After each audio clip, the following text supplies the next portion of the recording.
Hello friends. Vision classes के YouTube channel पर मैं सौरभ यादव आपका स्वागत करता हूं। कैसे हैं आप सभी? उम्मीद है अच्छे होंगे और आपकी प्रिपरेशन जो है वो अच्छी चल रही होगी। एक नया सेशन आ चुका है 2023-2024 का। और जो पिछले साल का सेशन था 2022-2023 का, उम्मीद है आपके अच्छे नंबर आए होंगे और आप एक नए बेहतर ज़िंदगी की शुरुआत कर रहे होंगे। और जो बच्चे हाई स्कूल के बाद 11th में आए हैं, उस उन बच्चों के लिए ये चैनल बहुत बेनिफिशियल है। इसमें जो प्रीवियस वीडियो हैं आप उसमें जाके देख सकते हैं। यदि आप नए हैं इस चैनल पर तो हमारी प्ले लिस्ट में जाएंगे, वहाँ पर मैंने क्लास 11th और क्लास 12th का सिलेबस डिस्कशन कर रखा है। उसमें जाके आप सिलेबस डिस्कशन करेंगे, देखेंगे सिलेबस में क्या क्या है और उसी की शुरुआत करते हैं। और एक ऑफलाइन हमारा जो सेंटर है वो चलता है, उसकी सफलता के बाद बच्चों की डिमांड थी। जो हमारा इस साल का रिजल्ट आया है डियर स्टूडेंट्स, वो आपको एक बार बता भी देते हैं। हम एक नई वीडियो में उस रिजल्ट के साथ आपके सामने आऊँगा। और वो यदि हम बात करें डियर स्टूडेंट, उसमें फिजिक्स में हमारे सेंटर से जो मैक्सिमम मार्क्स आए हैं वो आए हैं सर 97 आउट ऑफ 100। ये उसका ओवरऑल मार्क्स हैं। यदि हम बात करें थ्योरी की, क्योंकि हम जानते हैं जो थ्योरी होती है फिजिक्स में वो 70 की होती है, 70 मार्क्स की, तो 67 आउट 67 आए हैं डियर स्टूडेंट आउट ऑफ 70। तो इतने बेहतरीन कंटेंट के साथ बच्चे की जो है अपनी तैयारी है, हमारा केवल गाइडेंस है। गाइडेंस के सहारे जो हमारे नोट्स हैं रिजल्ट के सहारे वो वेरीफाइड हो जाते हैं। उसी को हम ऐसा मानते हैं बच्चे की अपनी प्रिपरेशन है। तो बच्चे जो ऑफलाइन नहीं आ पाते हैं उन बच्चों की जो डिमांड थी वो डिमांड ये थी कि सर आप ऑनलाइन आइए और ऑनलाइन हमारे लिए जो है एक बेहतरीन कंटेंट दीजिए, जिससे कि हम दूर रहते हुए भी अपने जो रिजल्ट है उसको बेहतर बना सकें और अपनी तैयारी और अच्छा कर सकें। तो डियर स्टूडेंट्स, आज हम स्टार्ट करते हैं। आज से शुरुआत हो रही है हमारे नए सेशन की और आज हम स्टार्ट करते हैं क्लास 12th के पहले चैप्टर के पहले टॉपिक के साथ। बिल्कुल जीरो से आज इस चैनल के माध्यम से शुरुआत हो रही है सिलेबस की, क्लास 12th की। तो आप जाके देखें ये प्लेलिस्ट में, जिसमें हमने सिलेबस डिस्कशन पहले से ही कर रखा है।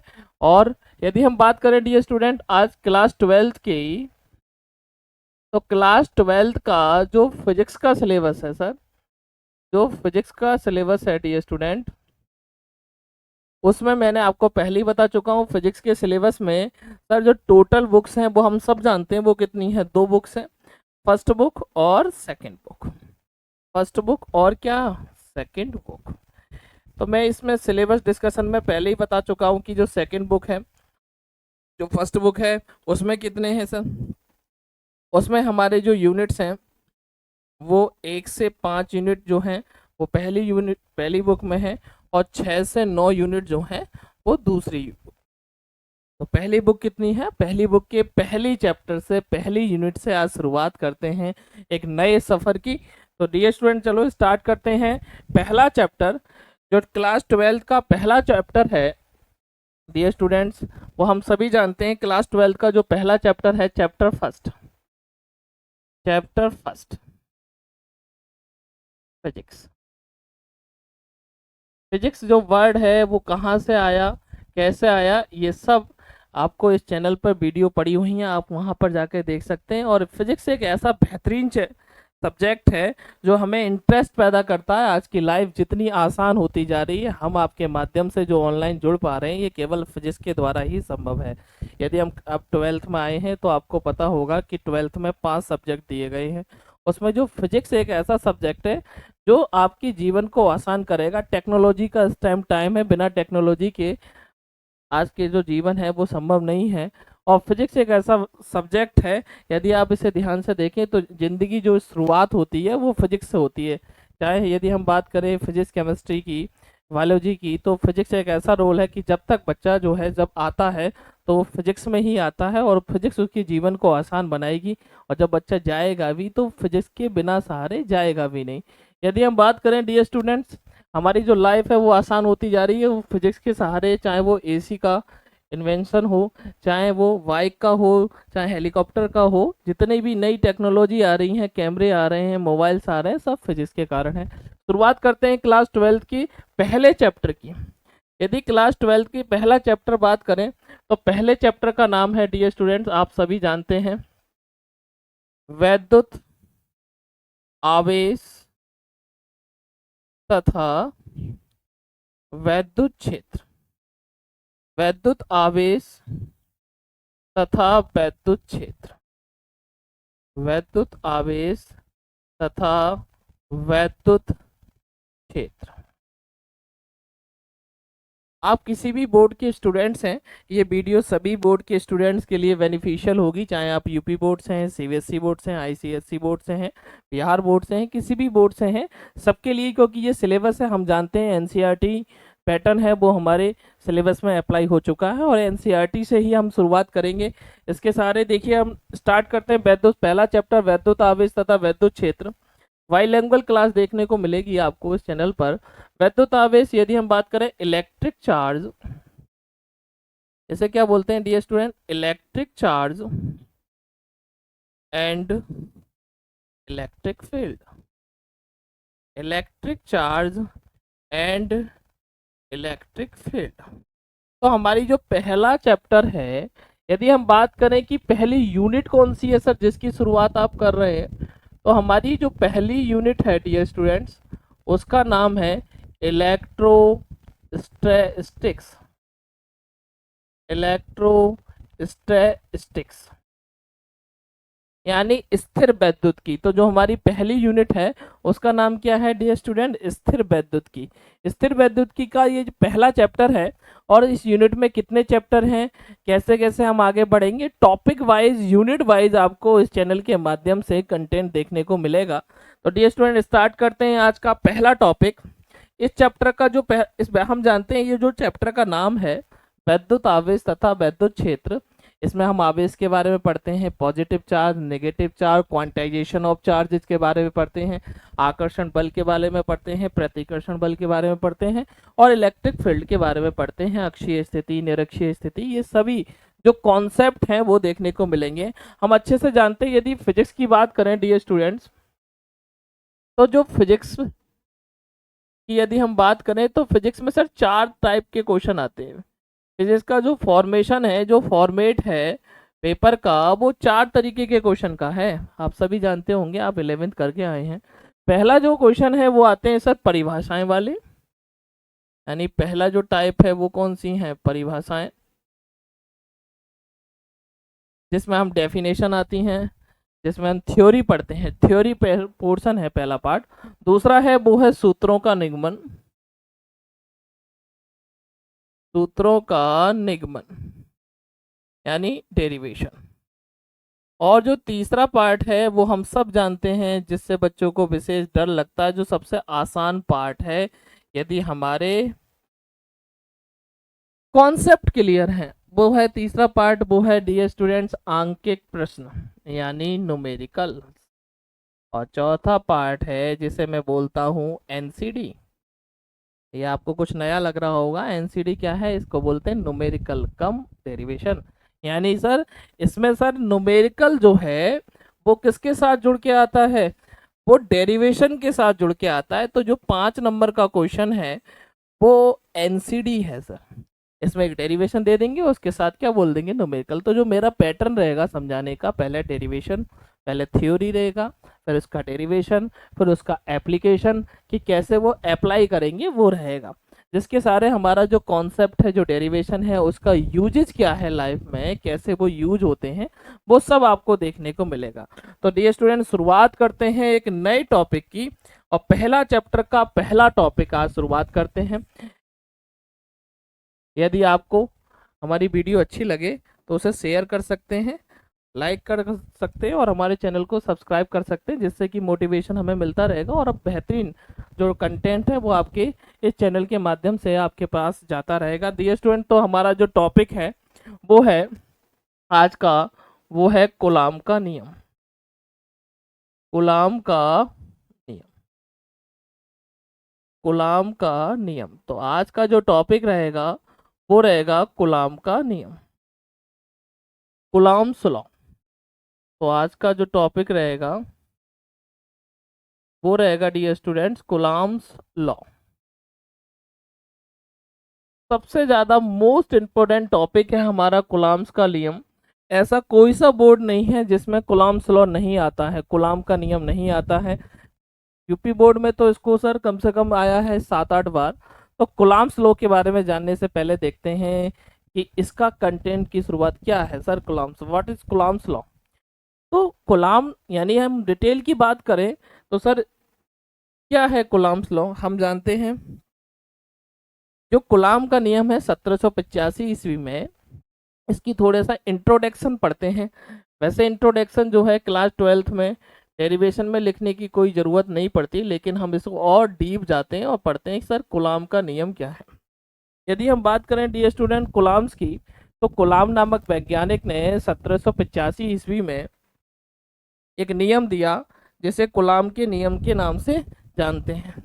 चार्ल्स ऑगस्टन डी कूलम्ब इन वैज्ञानिक का नाम था, चार्ल्स ऑगस्टन डी कूलम्ब था, और उन्होंने दो आवेशों के बीच संबंध बताने वाले बल के संबंध में कूलम्ब का नियम दिया।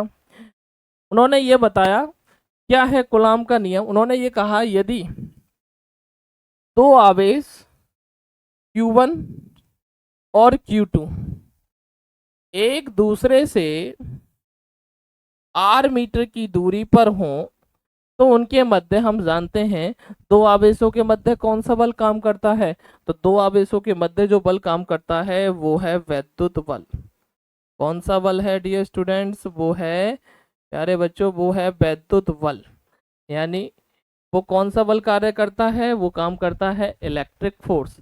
तो इसी इलेक्ट्रिक फोर्स से संबंध में कूलम्ब नामक वैज्ञानिक ने एक नियम दिया जिसे कूलम्ब के नियम के नाम से जाना जाता है। हम जानते हैं कि सर आवेश जो होते हैं सर, ये वैद्युत बल क्या होता है, तो डियर स्टूडेंट वैद्युत बल होता है दो प्रकार का। कितने प्रकार का, दो प्रकार का।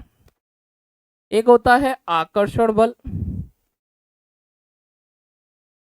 एक होता है डियर स्टूडेंट्स आकर्षण बल, एक होता है आकर्षण बल जिसको हम क्या बोलते हैं, अट्रैक्शन फोर्स। क्या बोलते हैं डियर स्टूडेंट, अट्रैक्शन फोर्स। और दूसरा जो बल होता है वो होता है प्रतिकर्षण बल। क्या होता है डियर स्टूडेंट्स, वो होता है प्रतिकर्षण बल, जिसे हम बोलते हैं रिपल्सन फोर्स, जिसे हम बोलते हैं रिपल्सन फोर्स। पहले इसकी शुरुआत करते हैं और मैं बताते हैं सर कूलम्ब का नियम क्या है। तो दो यानी वैद्युत बल कितने प्रकार का होता है डियर स्टूडेंट, दो प्रकार का वैद्युत बल होता है। एक होता है आकर्षण बल यानी अट्रैक्शन फोर्स, और दूसरा होता है प्रतिकर्षण बल यानी कि रिपल्सन फोर्स। यदि हम बात करते हैं इसको कंटेंट को समझते हैं कि सर चुंबक में यदि हम देखें कि चुंबक के दो टुकड़े हैं, यदि वो समान हैं तो वो एक दूसरे को क्या करेंगे, प्रतिकर्षित करेंगे, एक दूसरे को फेंकेंगे।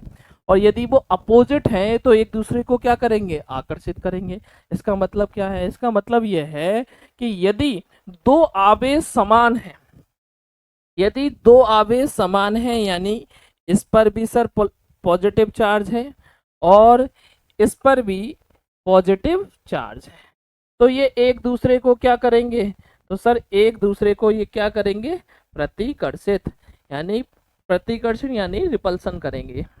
और यदि दो आवेश विपरीत हैं, जैसे एक पर सर पॉजिटिव चार्ज है और दूसरे पर क्या है, नेगेटिव चार्ज है, तो ये एक दूसरे को क्या करेंगे, अट्रैक्टिव करेंगे। ये ही जिंदगी का लॉ भी है कि जेंडर जो है दो प्रकार के हैं, मेल और फीमेल, उसी को कनेक्ट कर दिया गया है इसके सारे अट्रैक्शन फोर्स और रिपल्सन फोर्स के बारे में, कि क्या अट्रैक्शन फोर्स है और क्या रिपल्सन फोर्स है।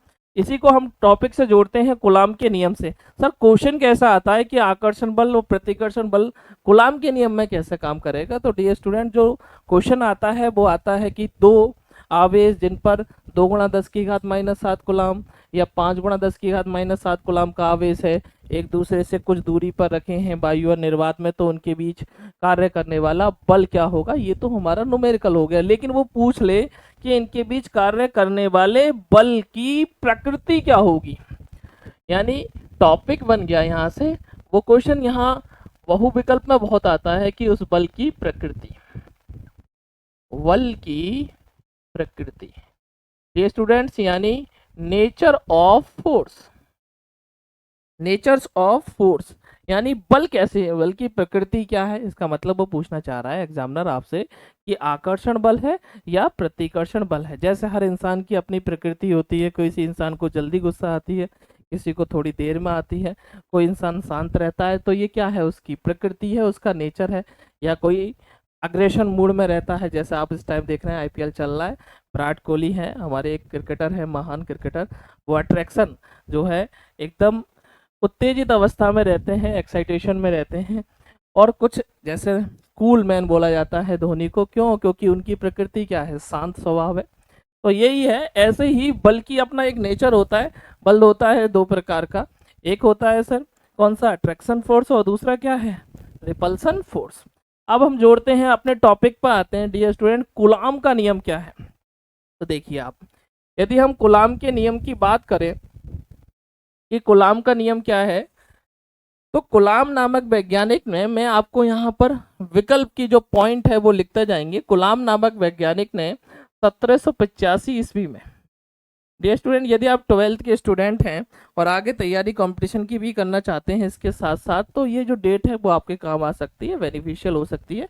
लेकिन 12th में टू दी पॉइंट लिखने के मार्क्स ज़्यादा रहते हैं, तो ये बता देते हैं क्योंकि बच्चे यहाँ पर डीप स्टडी के लिए आते हैं। तो कैसे हम शुरुआत करते हैं, तो कूलाम नामक वैज्ञानिक ने, यदि हम बात करें कि कूलाम कौन थे सर, तो कूलाम जो थे वो डी ऑगस्टन डी कूलाम थे इनका नाम। ये एक फ्रांसीसी वैज्ञानिक थे। कहाँ के वैज्ञानिक थे, फ्रांस के, फ्रांस के वैज्ञानिक थे। यदि हम थोड़ा सा इसे कंपटीशन से जोड़े तो फ्रांस की राजधानी क्या है, पेरिस। तो फ्रांस के वैज्ञानिक थे और फ्रांसीसी वैज्ञानिक डी ऑगस्टन कूलाम ने दो आवेशों के संबंध में 1785 ईस्वी में एक नियम दिया, जिसे कूलाम के नियम के नाम से जाना जाता है। बात करें कूलाम का नियम क्या है, तो डियर स्टूडेंट देखिए आप, उन्होंने ये बताया, माना दो आवेश हैं, एक आवेश Q1 है और दूसरा आवेश Q2 है, और ये एक दूसरे से क्या है, स्मॉल r मीटर की दूरी पर है। एक दूसरे से कितनी दूरी पर है dear students, small r metre की दूरी पर है। तो इनके मध्य लगने वाला बल के संबंध क्या होगा, बल का नियम क्या होगा। तो डियर स्टूडेंट देखिए, हेलो फ्रेंड्स, देखिए डियर स्टूडेंट, आवाज़ थोड़ी सी ब्रेक हो गई थी, कोई टेक्निकल एरर हो गई थी जिसके कारण आवाज़ जो है आपको क्लियर नहीं आ पा रही थी। और स्टार्ट करते हैं हम फिर से। हम जो टॉपिक समझा रहे थे डियर स्टूडेंट, वो समझा रहे थे कूलाम का नियम की, कि सर कूलाम का नियम क्या है। तो कूलाम नामक वैज्ञानिक ने किन्हीं दो आवेशों के मध्य, माना ये आवेश है सर Q1, ये Q1 चार्ज है और ये चार्ज है Q2, और ये एक दूसरे से कितनी दूरी पर रखे हैं, r मीटर की दूरी पर रखे हैं। एक दूसरे से कितने मीटर की दूरी पर रखे हैं, r मीटर की दूरी पर रखे हैं। इसके संबंध में कूलाम नामक वैज्ञानिक ने नियम दिया और उन्होंने ये बताया कि दो आवेशों के बीच लगने वाला जो बल है, चाहे वो आकर्षण बल हो चाहे वो प्रतिकर्षण बल हो, दो आवेशों के बीच लगने वाला बल आवेशों के गुणनफल के समानुपाती होता है और इनकी बीच की दूरी के वर्ग के व्युत्क्रमानुपाती होता है। तो थोड़ा सा थियोरेटिकल हो गया, अब इसको हम इक्वेशन में हम जनरेट करके पढ़ते हैं। देखिए, इसके संबंध में जो नियम दिया, वो पहला नियम क्या था, पहला जो स्टेटमेंट था उनका वो ये था, क्या है, देखिए, जो परिभाषाएं हैं वो बुक्स की भी परिभाषा है, लेकिन वो जो परिभाषाएं बनती हैं वो बनती हैं सर फॉर्मूले से, क्योंकि पूरी की पूरी फिजिक्स किस पर डिपेंडेड है, फॉर्मूले पर। तो सर फॉर्मूले यदि हम बात करें, ये स्टूडेंट यदि हम बात करें फॉर्मूले की, तो फॉर्मूले से सर थ्योरी कैसे बनती है उसको हम समझाएंगे इसमें। फॉर्मूले से थ्योरी कैसे बनती है, देखिए आप, ये स्टूडेंट आवाज़ क्लियर आपको आ रही होगी।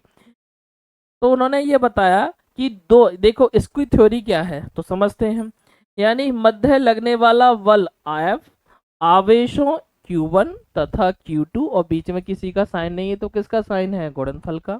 तो किन्हीं दो आवेशों के बीच में लगने वाला बल आवेशों के गुणनफल के समानुपाती होता है। और दूसरा स्टेटमेंट था इनका, इनके मध्य लगने वाला बल आवेशों के बीच की दूरी के वर्ग के व्युत्क्रमानुपाती होता है। तो दो स्टेटमेंट पर इन्होंने विशेष जोर दिया। वो कहा था कि ये जो अट्रैक्शन फोर्स या रिपल्सन फोर्स लग रहा है, ये यदि हम बात करें थोड़ी लैंग्वेज की, इंग्लिश की, तो the force which is apply in the both charge Q1 and Q2 are proportional to F and inversely proportional to 1/r²। ठीक है, इसको हम जोड़ते हैं यानी इक्वेशन फर्स्ट। यदि हम बात करें adding equation first and second, यानी समीकरण 1 तथा 2 को जोड़ने पर, 1 तथा 2 को जोड़ने पर, समीकरण 1 तथा 2 को जोड़ने पर हम पाएंगे कि दोनों की दोनों स्टेटमेंट किसके बारे में बताते हैं, फोर्स के नेचर के बारे में बताते हैं। तो F इक्वल टू क्या हो जाएगा, F समानुपाती हो जाएगा Q1 Q2 अपॉन क्या हो जाएगा, R²। हम जानते हैं पूरी फिजिक्स के अंदर जब भी ये समानुपाती, इसके बारे में तो डियर स्टूडेंट आप अच्छे से भलीभांति परिचित होंगे 11th क्लास में। 11th क्लास में देखने को ये बहुत मिलता है, ये जो साइन है ये प्रोपोर्शनल का है कि इन्वर्सली प्रोपोर्शनल का है। इसके बारे में थोड़ा सा पॉइंटली डिस्कशन कर लेते हैं, आप अच्छे से जानते होंगे। वैसे मैं आपको सरल लैंग्वेज में बताऊं तो ये जो चिन्ह है वो पाती फैमिली का चिन्ह है। सर कैसी बातें कर रहे हो आप, पाती फैमिली क्या है? पाती फैमिली का मतलब सर इसके दो बेटे हैं, एक है अनुक्रमानुपाती, क्या है, एक है अनुक्रमानुपाती, और डियर स्टूडेंट्स एक है व्युत्क्रमानुपाती। इसका जो दूसरा बेटा है उसका नाम है व्युत्क्रमानुपाती। अनुक्रमानुपाती और व्युत्क्रमानुपाती। यदि अनुक्रमानुपाती की बात करें तो अनुक्रमानुपाती को ही डियर स्टूडेंट बोलते हैं, किताबों में हमें ऐसे भी मिल सकता है, इसे बोलते हैं समानुपाती। क्या बोलते हैं डियर स्टूडेंट्स, इसी को बोलते हैं समानुपाती। इसको बोलते हैं प्रपोजनल,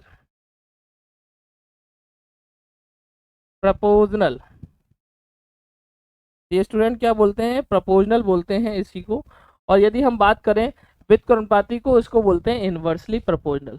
तो यदि दो राशि एक ही लाइन में है, यानी Q1 Q2 जो हैं वो एक ही लाइन में हैं, तो वो एक दूसरे की क्या होंगी, अनुक्रमानुपाती, जैसे सर ये है।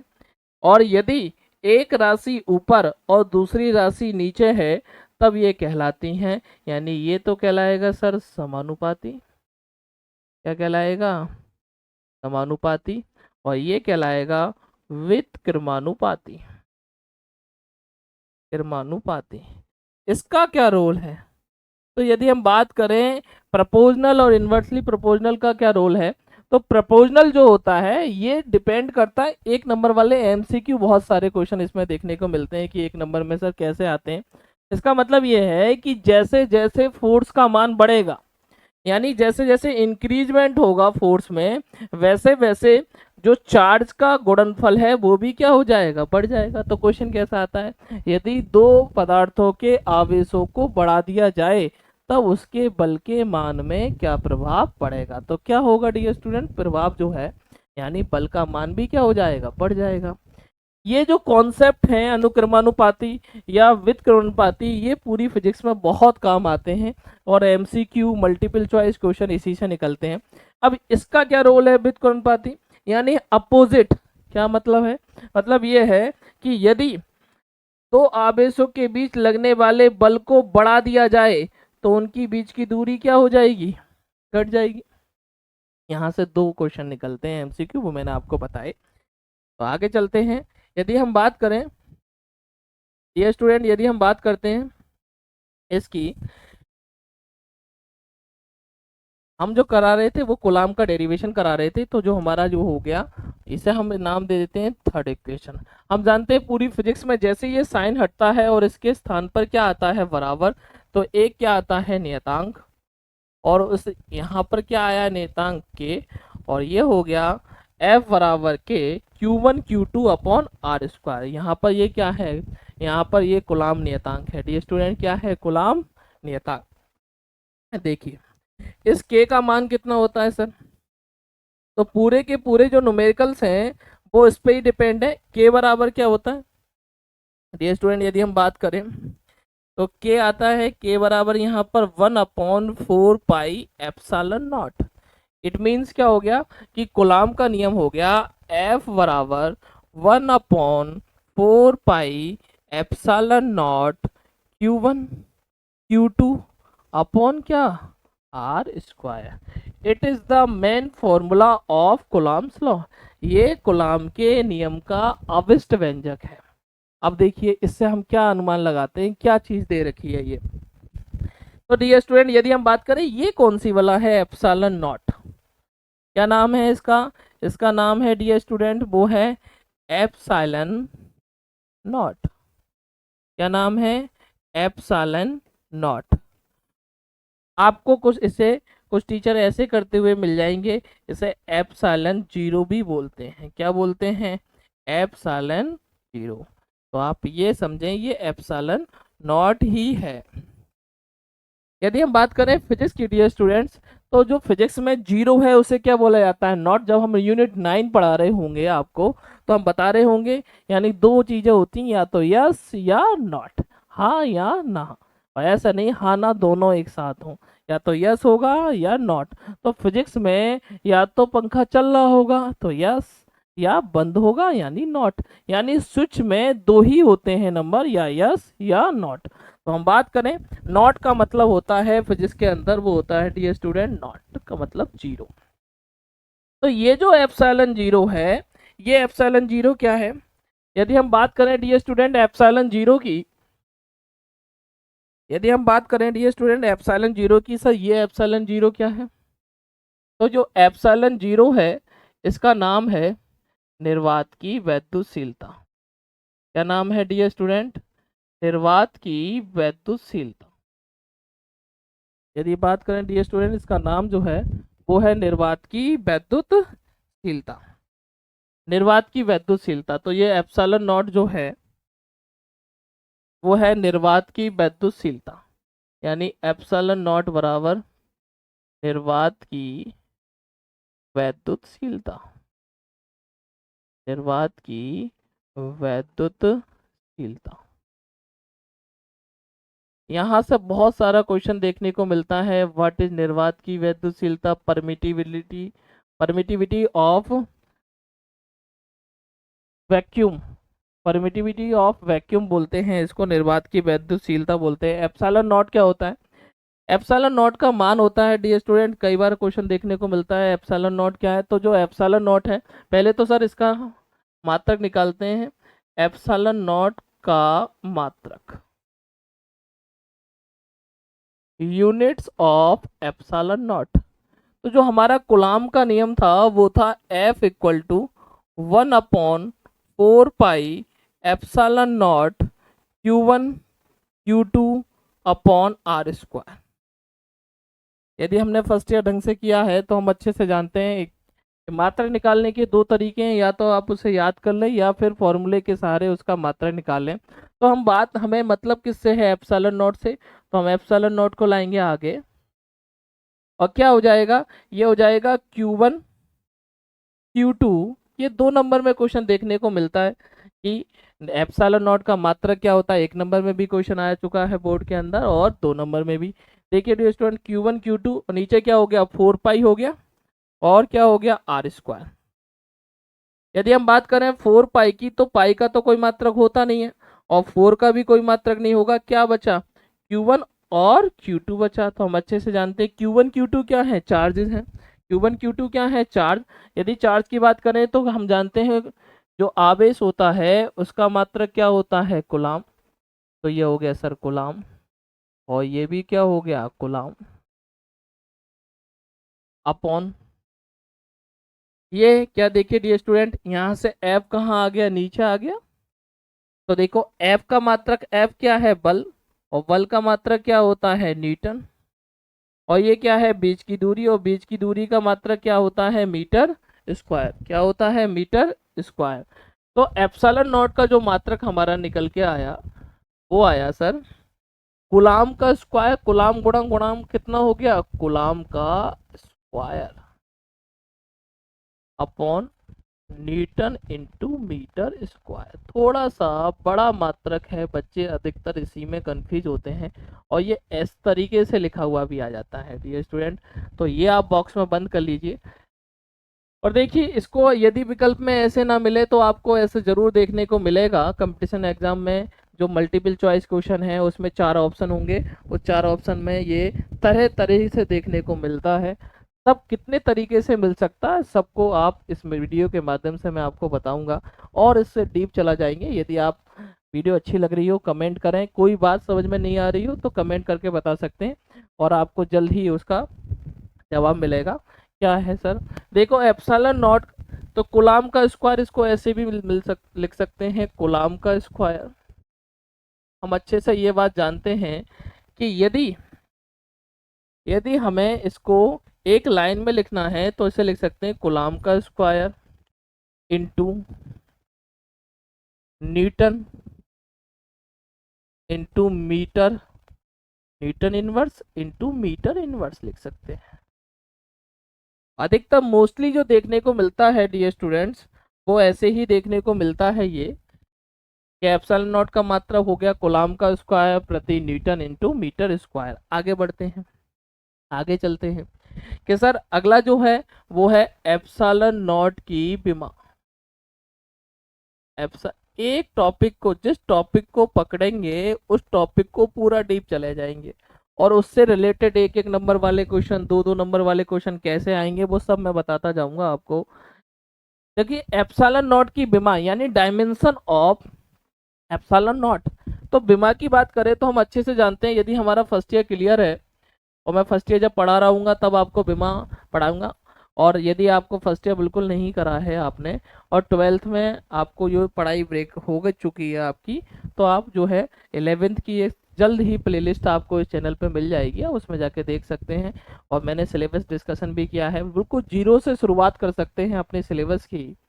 और ये जो चैनल है आपको वो आपकी प्रिपरेशन पूरी तरीके से फुल प्रिपरेशन कराएगा सिलेबस की, और अपनी प्रिपरेशन को और अपनी तैयार कर सकते हैं, अच्छा बेटर कर सकते हैं। तो देखिए कूलाम का स्क्वायर हम अच्छे से जानते हैं, यदि आपने फर्स्ट ईयर में चैप्टर पढ़ा है विमा का, तो विमा सर किसकी होती है, विमा मात्रकों से निकलती है।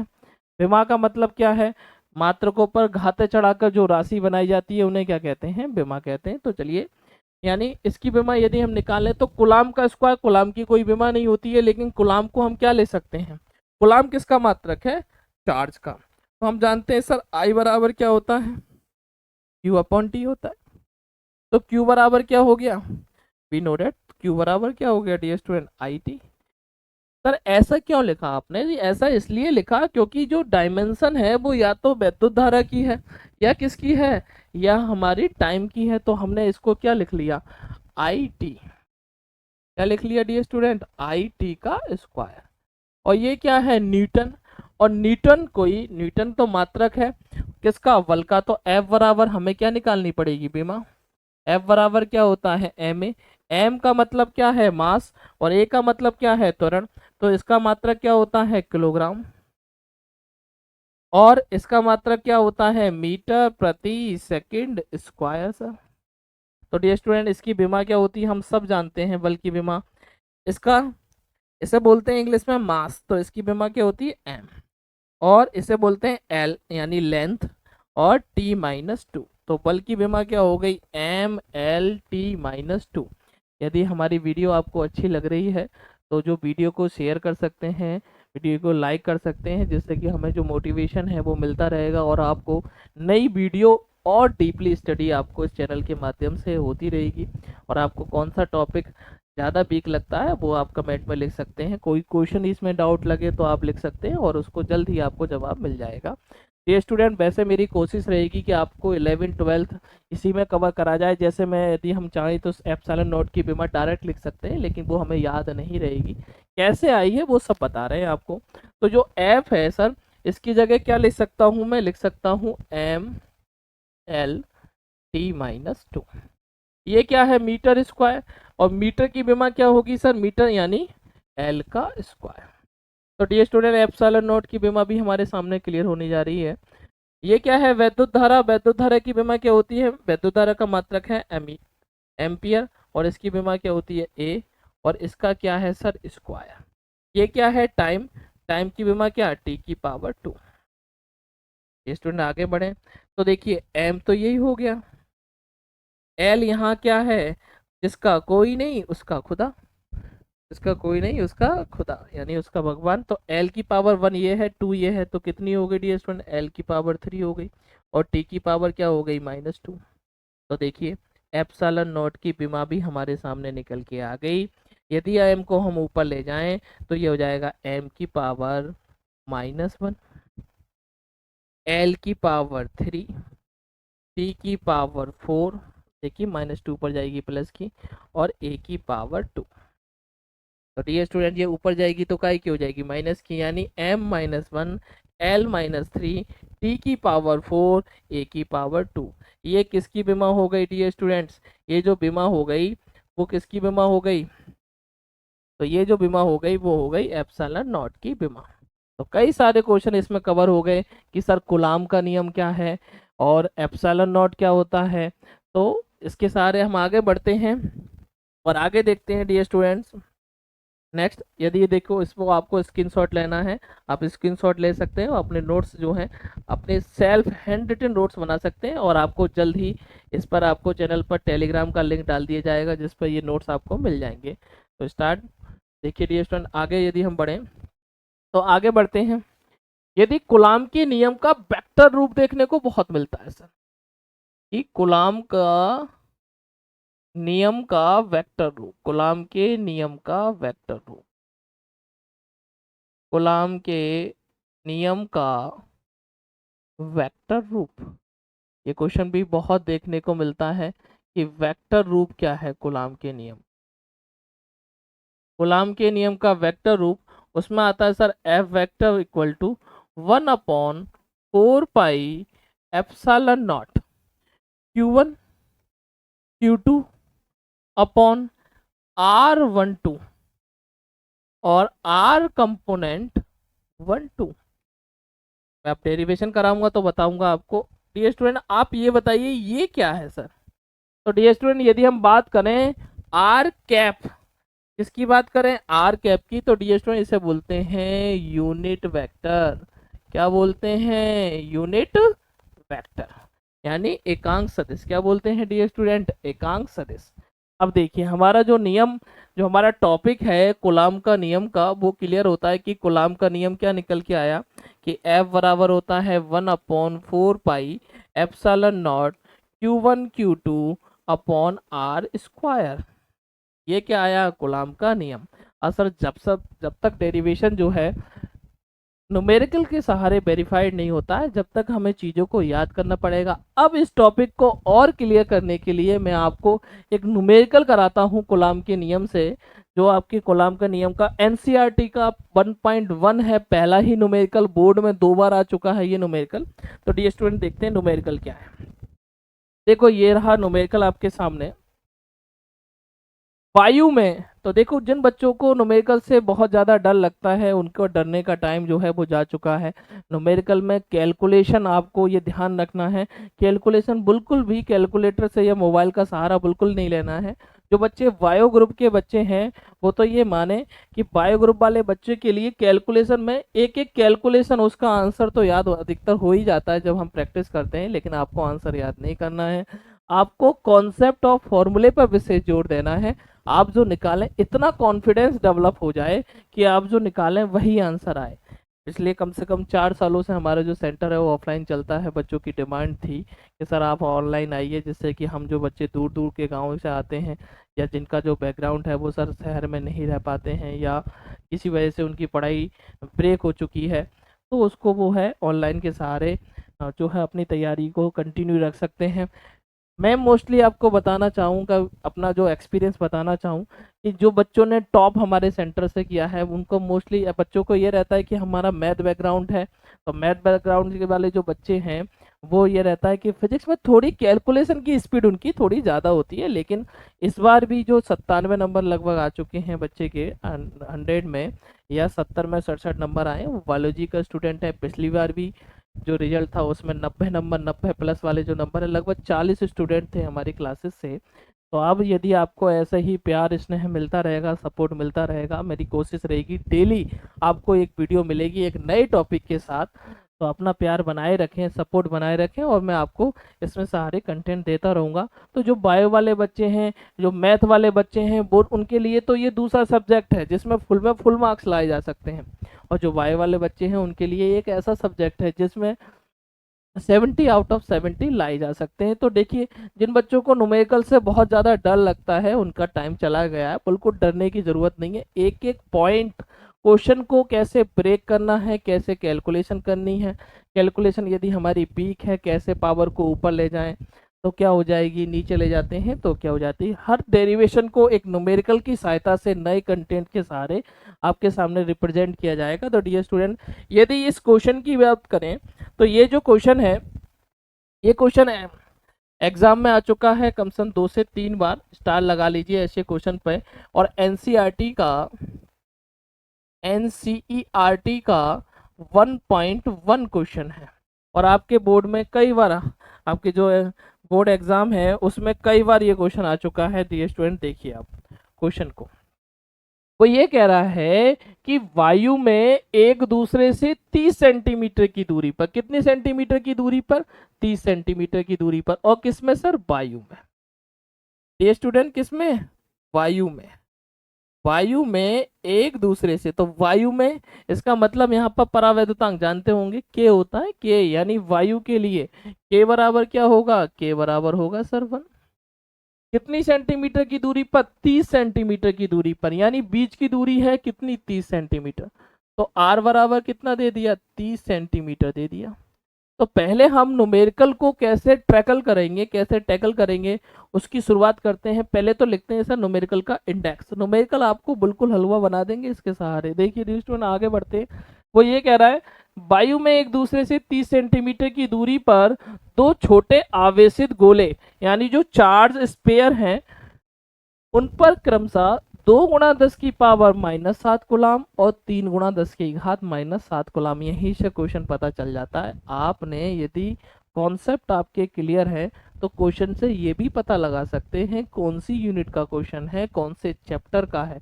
जब आपकी पूरा सिलेबस हो चुका होगा और एग्जाम आपके सामने आएगा और आपने अच्छे से पढ़ाई, ईमानदारी से, कंटिन्यूस डिसिप्लिन के साथ पढ़ाई की है, तो आप ये भी बता पाएंगे एग्जाम के में, आपका जो माइंड सेटअप है वो ये भी बता पाएगा ये कौन से चैप्टर का है, कौन सी यूनिट का है, कौन सी बुक का है। ये देखिए डियर स्टूडेंट कैसे करते हैं वो देखो। अब देखो कैसे पहचाना सर आपने, ये इसका है कूलाम के नियम। कितने चार्जेस की बात हो रही है, 2 चार्जेस, और 2 चार्ज के संबंध में कूलाम ने नियम दिया था जिसको जानते हैं हम कूलाम के नियम के नाम से जानते हैं। यानी पहला चार्ज क्या है, Q1। तो Q1 का मान कितना दिया है डियर स्टूडेंट, 2 × 10⁻⁷ कूलाम। और दूसरा जो चार्ज है वो क्या मानते हैं, Q2, और इसका मान कितना दिया है, 3 × 10⁻⁷ कूलाम। इन आवेश हैं तो इनके बीच कार्य करने वाला बल क्या होगा, यानी F पूछा है। अभी 2 मिनट पहले मैंने आपको इसी टॉपिक के बारे में बताया था, कूलाम का नियम था ये। तो देखिए, और मैंने बताया था कि 2 आवेश यानी Q1 Q2, देखिए थोड़ा चित्र के माध्यम से बता देते हैं, एक दूसरे से कितनी मीटर की दूरी पर रखे हो, r मीटर की दूरी पर। यानी पहला जो चार्ज है वो कितना हो गया, 2 × 10⁻⁷ कूलाम। कूलाम आवेश का बड़ा मात्रक है, ध्यान रखेंगे, आवेश का बड़ा मात्रक क्या है, कूलाम। और ये दूसरा चार्ज क्या है, 3 × 10⁻⁷ कूलाम। एक दूसरे से कितनी सेंटीमीटर की दूरी पर है, 30 सेंटीमीटर की दूरी पर है। और ये मान के चलें, यदि आपने 11th में न्यूमेरिकल्स करे हैं डियर स्टूडेंट्स, तो ये 30 कभी भी फिजिक्स में सेंटीमीटर में चीज नहीं लगती, किस में लगती है, तो सर तो लगती है मीटर में। तो इसे हम चेंज कर लेते हैं किस में, मीटर में। तो 30 × 10⁻² मीटर। कुछ स्टूडेंट कह रहे सर सेंटीमीटर को आपने 10⁻⁻² से गुणा क्यों कर दिया। तो आप यदि 11th में न्यूमेरिकल्स, आप इसका मतलब ये है कि आपने जो है कॉन्सेप्ट नहीं पढ़े हैं। हमेशा 90% जो फिजिक्स में चीजें लगती हैं वो लगती हैं मीटर में। किस में लगती हैं सर, मीटर में। जब MKS मात्रक में लगती हैं, और MKS में दूरी का मात्रक क्या होता है, मीटर। तो सर कैसे कन्वर्ट, यदि 70 सेंटीमीटर होता तो 70 × 10⁻²। जो बच्चे बिल्कुल ही नए हैं, तो यदि मैं बात करें, देखो डियर स्टूडेंट, बात करें फिजिक्स की, तो फिजिक्स एक ऐसा सब्जेक्ट है जो आपको सीधे सीधे बात नहीं करता, घुमा के बात करता है। यानी आप जैसे सर 1 मीटर में कितने होते हैं, 100 सेंटीमीटर, तो ये तो सर सब जानते हैं 1 मीटर में 100 सेंटीमीटर होते हैं। ये पूछना चाह रहा है 1 सेंटीमीटर में कितने होते हैं। हम जब अच्छे से जानते हैं कि सर 1 मीटर में कितने होते हैं, 100 सेंटीमीटर। तो इसका मतलब ये भी तो हो गया कि 100 सेंटीमीटर बराबर क्या हो गया 1 मीटर। अब मैं आपसे पूछ लूँ 1 सेंटीमीटर में कितने मीटर के होते हैं, तो आप कहेंगे सर कैसी बातें कर रहे हो, जैसे 1 रुपये में कितने पैसे 100 पैसे, और आपसे पूछा जाए 1 पैसे में कितने रुपए, तो इसका मतलब 1/100 रुपये। तो 100 सेंटीमीटर बराबर 1 मीटर, यानी 1 सेंटीमीटर बराबर क्या हो गया ये स्टूडेंट 1/100 क्या मीटर। और 1/100 को क्या ले सकते हैं 10 की पावर 2। और डी स्टूडेंट जब ये ऊपर आएगा तो क्या हो जाएगा, तो इतना कौन लिखेगा देखिए। इसलिए यानी जहां देखो 1 सेंटीमीटर उसको कन्वर्ट करना हो मीटर में तो क्या कर देते हैं 10 की घात -2 से गुणा।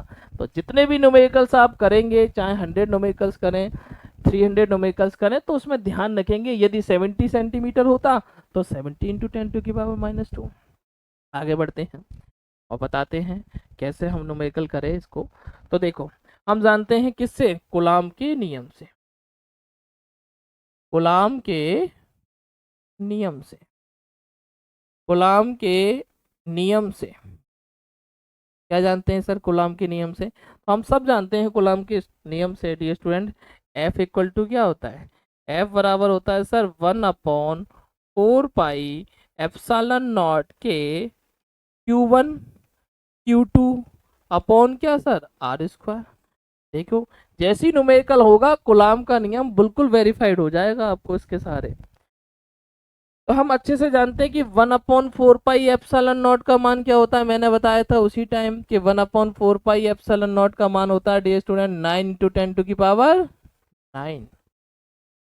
ये वैल्यू रख जाएगी, यानी ये हो जाएगा सर F इक्वल टू, अब देखो K बराबर क्या है वायु, K बराबर 1 किसके लिए, वायु या निर्वात के लिए, सवाल ने पहले ही बोल रखा है वायु या निर्वात के लिए। तो वायु या निर्वात के लिए K बराबर क्या होता है 1, तो K की जगह 1 लगा देंगे और ये वैल्यू आ जाएगी 9 × 10⁹ और Q1 का मान कितना आ गया 2 × 10⁻⁻7 और Q2 का मान आ गया 3 × 10⁻⁻7 अपॉन क्या सर अपॉन 1, और R का स्क्वायर का मतलब क्या है 30 × 10⁻⁻2 का स्क्वायर। देखें तो ये डी स्टूडेंट आगे बढ़े और देखें तो F इक्वल टू क्या आ गया, तो ये हो गया देखो हम गुणा कर लेते हैं, तो ये हो गया देखो 3 दूनी 6 यानी 9 × 6, 10 की घात -7 और 10 की घात -7 ये स्टूडेंट कितना हो गया 10 की घात -14 यानी 10⁻9 और 10 की घात क्या -14।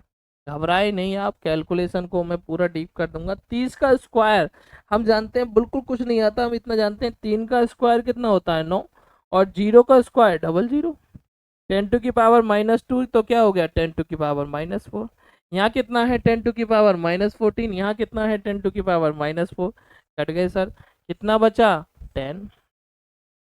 ठीक है देखिए आगे चलते हैं। तो देखिए स्टूडेंट देखिए हमारी जो कैलकुलेशन चल रही थी वो ये चल रही थी,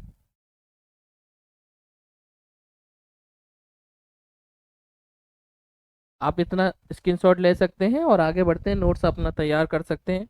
देखो आगे कैलकुलेशन करते हैं। आगे यदि हम बात करें तो F बराबर कितना आया था, F बराबर आया हमारा 9 इंटू, ये स्टूडेंट देखिए कितना आया था, ये आया था 9 × 6, 9 × 6 इंटू 10⁻, कितना था डियर स्टूडेंट देखिए 10⁻ था हमारा -10, -10, 10⁻-10 और 10⁻ क्या चल रहा था 9, अपॉन में क्या था सर, अपॉन में जो था डी स्टूडेंट वो हमारा कितना था 900, नीचे कितना था 900। तो देखिए आगे बढ़े तो हम बात करें तो सर देखिए 9 से क्या कट गया 900 × 900, तो F इक्वल टू क्या हुआ देखिए 6 इंटू 10⁻⁻10, यहाँ कितना है 9, कितना बचा 10⁻⁻1। नीचे सर 100 को क्या लिख सकते हैं बेटा, 10⁻2 लिख सकते हैं, नहीं डियर स्टूडेंट बताइए आप, 10⁻2 लिख सकते हैं नहीं। तो आगे ये 10⁻2 ऊपर आएगा तो काय का हो जाएगा, माइनस का, यानी f बराबर हो जाएगा 6 इंटू 10⁻⁻1 इंटू 10⁻2। कितना भी कमजोर वीक स्टूडेंट सही, इसके सहारे यदि आपने कैलकुलेशन नहीं सीखी तो आप तुक्का मारते रहेंगे न्यूमेरिकल्स में। इतना कॉन्फिडेंस आ जाएगा न्यूमेरिकल करते करते, कैलकुलेशन करते करते, कि जो आप निकालें वही आंसर हो। वो सब प्रैक्टिस से ही आ पाएगा। तो F इक्वल टू क्या हो जाएगा डी स्टूडेंट, 6 इंटू 10⁻³ क्या, न्यूटन। अब देखिए, यानी कूलाम का नियम वेरीफाइड हो गया एक न्यूमेरिकल्स के सहारे। सर ये जो बल है ये किस प्रकार का बल है, ये जो बल है, अब दोनों के दोनों आवेश क्या हैं, पॉजिटिव हैं दोनों के दोनों, और दोनों आवेश क्या हैं, दोनों पॉजिटिव हैं, तो कैसा बल लगेगा, यानी दोनों जेंडर यदि पॉजिटिव हैं दोनों, तो कैसा बल लगेगा बताइए डी स्टूडेंट। तो मैंने बताया था कि जो सेम चार्ज होते हैं उन पर बल कैसा लगता है, प्रतिकर्षण बल, यानी एक दूसरे को क्या करते हैं, रिपल। तो यदि वो पूछने भी लगे कि ये जो बल है इसकी प्रकृति क्या है, प्रतिकर्षण बल। तो स्टूडेंट आज का जो टॉपिक है हमारा कूलाम के नियम का, वो क्लियर होता है कि कूलाम का नियम क्या है। एक क्वेश्चन और थोड़ा सा लेवल बढ़ाते हैं और नीट के लेवल तक पहुंचते हैं। अगला जो क्वेश्चन है हमारा डी स्टूडेंट, यदि हम बात करें तो एक क्वेश्चन ये देखने को मिलता है, देखिए ये, यदि दो आवेशों के बीच की दूरी आधी कर दी जाए, ये एडवांस लेवल है कूलाम के नियम का। तो आपको बेसिक टू एडवांस न्यूमेरिकल्स पे कराए जाएंगे। देखिए ये कह रहा है यदि दो आवेशों की बीच की दूरी आधी कर दी जाए तो उनके बीच लगने वाला बल क्या हो जाएगा। इसका मतलब चार विकल्प होंगे, 1/2 हो जाएगा, 1/4 हो जाएगा, 4 टाइम्स हो जाएगा, 2 टाइम्स यानी 2 गुना हो जाएगा, आधा हो जाएगा, 4 गुना हो जाएगा। तो क्वेश्चन की लैंग्वेज पकड़ते हैं और इंडेक्स बनाते हैं। वो ये कह रहा है दो आवेशों की बीच की दूरी आधी कर दी जाए, इसका मतलब ये है कि पहले जो दूरी थी, पहले दूरी यानी प्रारंभिक दूरी, हम जिसको क्या बोल सकते हैं डियर स्टूडेंट, उसको बोल सकते हैं हम प्रारंभिक, यानी प्रारंभिक दूरी, क्या बोल सकते हैं डियर स्टूडेंट्स, यानी प्रारंभिक दूरी। तो प्रारंभिक जो दूरी है वो माना हमने, प्रारंभिक दूरी 8 थी और नई दूरी क्या कर दी जाए, जो नई दूरी है डियर स्टूडेंट देखिए आप, जो नई दूरी है वो प्रारंभिक दूरी की क्या कर दी जाए, आधी कर दी जाए, यानी r/2। तो इसे r' मान लेते हैं, इसे r मान लेते हैं। और हम जानते हैं दो आवेशों के मध्य कौन सा बल लगता है, तो दो आवेशों के मध्य कौन सा बल लगता है डियर स्टूडेंट, हम सभी जानते हैं प्यारे बच्चों, दो आवेशों के मध्य, जो दो आवेशों के मध्य बल लगता है वो है कूलाम का बल। कूलाम का नियम, दो आवेशों के मध्य लगने वाला बल, लगने वाला बल, दो आवेशों के मध्य लगने वाला बल F बराबर क्या होता है, F बराबर, क्योंकि हमारे जो फिजिक्स के टॉपिक हैं, जो चैप्टर्स हैं वो थोड़े से लेंथी हैं, तो आपको प्लेलिस्ट बना दी जाएगी चैनल पर, बनी हुई है, क्लास 11th की भी 12th की, टॉपिक वाइज आपको समझाया जाएगा। एक टॉपिक उसके दो न्यूमेरिकल डेरिवेशन, पहले उसका थ्योरी आपको, फिर न्यूमेरिकल, जिससे कि वो एप्लीकेशन भी उसको आपको वेरीफाइड हो जाएगी। तो दो आवेशों के मध्य जो बल लगता है वो क्या है सर, 1/4πε0 Q1 Q2 अपॉन क्या, r²। ये किसका नियम है, कूलाम का नियम। अब ATQ यानी प्रश्नानुसार, जैसे शर्त दे रखी है क्वेश्चन के अंदर, वो ये कह रहा है, उसने ये नहीं पूछा है, वो पूछा है कि सर लगने वाला बल क्या होगा, यानी ये जो रिलेटिव किसके संबंध में, पहले वाले बल के संबंध में। तो देखो ये बोर्ड में आ चुका है, स्टार लगा लीजिए। मैं जो जितने भी क्वेश्चन कराऊंगा आपको वो किसी भी स्टेट एग्जाम बोर्ड में आ चुके क्वेश्चन होंगे, नीट के क्वेश्चन होंगे, जिसके माध्यम से आपकी जो नॉलेज है और वेरीफाइड हो पाएगी, इंटरेस्ट आएगा आपको इसमें। और देखिए आप, तो जो नया बल है, तो नया बल क्या, F', वो क्या है सर, 1/4πε0 Q1 Q2 और क्या हो जाएगा, आर डैश का स्क्वायर हो जाएगा।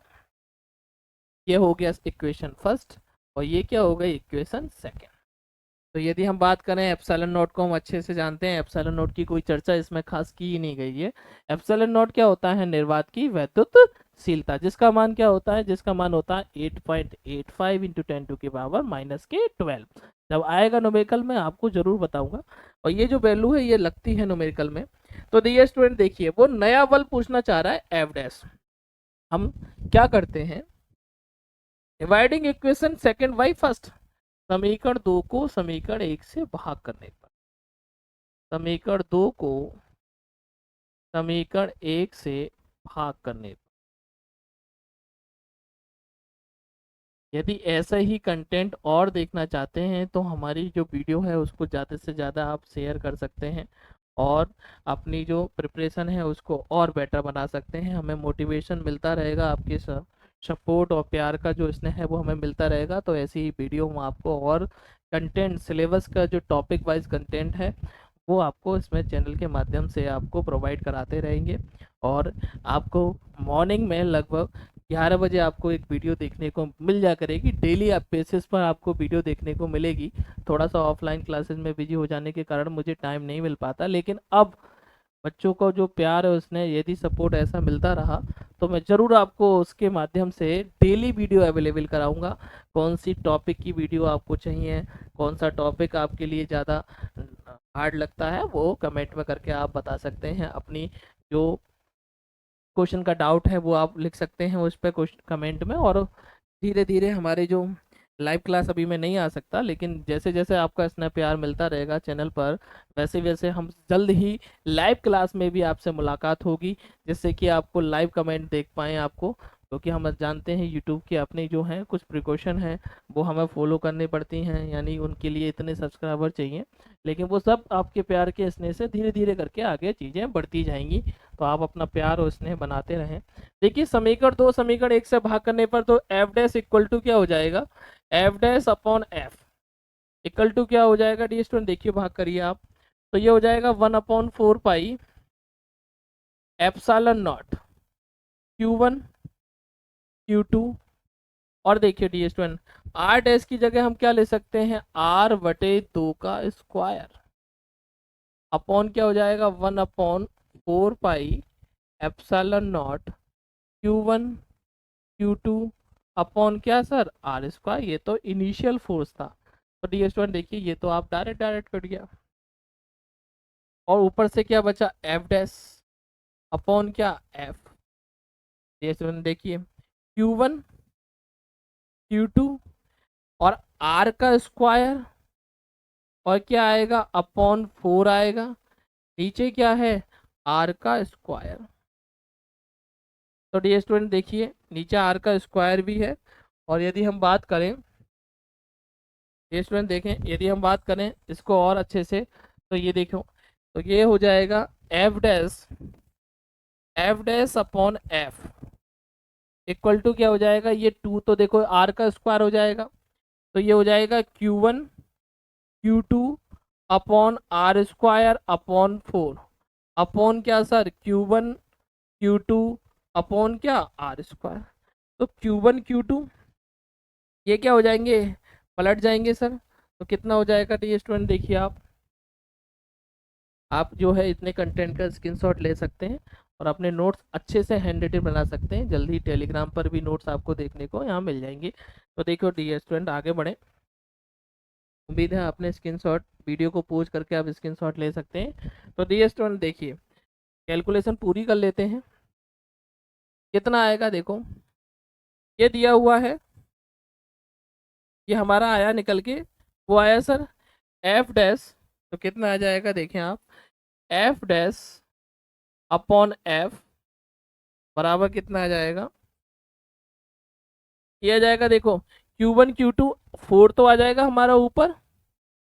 तो जब 4 आ गया ऊपर क्योंकि डबल अपॉन है, और सर क्या Q1 Q2 अपॉन क्या हो गया आर स्क्वायर, और ये भी पलटा क्रॉस हुआ आर स्क्वायर अपॉन क्या हो गया Q1 Q2। चार्ज की कोई इसमें बात चर्चा नहीं की गई है, तो Q1 इसका मतलब ये है, यदि चर्चा नहीं की गई है इसका मतलब ये है कि सर दोनों के दोनों चार्जेस क्या हैं, इक्वल है, यानी Q1 किसके बराबर है, Q2 के बराबर है। तो Q1 Q2 से कैंसिल, आर स्क्वायर से R square cancel, it means F dash upon F बराबर 4, यानी एफ डैश बराबर क्या हो गया, 4f। जो हिंदी मीडियम के स्टूडेंट्स हैं वो तो ये मान के चले उनके लिए ये ब्रह्मास्त्र साबित होगा, और जो पिछले पढ़ने वाले स्टूडेंट्स हैं वो नंबर लाए भी हैं इसके सहारे, और जो सीबीएसई बोर्ड के आईसीएसई बोर्ड के स्टूडेंट हैं वो अपना कॉन्सेप्ट और क्लियर कर देंगे, क्योंकि दोनों की दोनों एनसीईआरटी लग रही हैं, और मैं कॉन्सेप्ट को पूरी कोशिश होगी कराने की। ये एडवांस लेवल था कूलाम्स के लॉ का। तो आज का जो हमारा टॉपिक्स था वो था कूलाम का नियम। मैंने आपको पहले कूलाम के नियम की थ्योरी बताई, उसकी इंट्रोडक्शन बताया, फिर उसके बाद डेरिवेशन से उसे प्रूव करा, फिर ये बताया एप्सिलॉन नॉट क्या है, एप्सिलॉन नॉट की विमा क्या है, एप्सिलॉन नॉट का मात्रक क्या है। उसके बाद मैंने आपको एक क्वेश्चन लिया न्यूमेरिकल्स, उसके सारे एप्लीकेशन प्रूव करा कूलाम के नियम को। और फिर जो बच्चे थोड़ा एडवांस और पढ़ना चाहते हैं उनको ध्यान में रखते हुए ये क्वेश्चन इसमें विकल्प देखने को मिलता है कि सर यदि दो आवेशों के बीच की दूरी क्या कर दी जाए, हाफ कर दी जाए, आधी कर दी जाए, तो उनके बीच लगने वाला बल क्या हो जाएगा। तो क्या निकल के आया कि इनके बीच में जो नया बल हो जाएगा एफ डैश बराबर वो हो जाएगा 4f के। किसके बराबर हो जाएगा डियर स्टूडेंट, 4f। यानी जो नया बल है वो पुराने बल का कितना हो जाएगा, 4 गुना हो जाएगा। तो डियर स्टूडेंट आज की जो क्लास है हमारी यहीं पर हम समाप्त करते हैं, और हमारा अब अगली क्लास आएगी वो नए टॉपिक के साथ आपको देखने को मिलेगी। तो जय हिंद, जय भारत, और अपनी जो राय है वो कमेंट में जरूर बताएं। धन्यवाद, थैंक यू।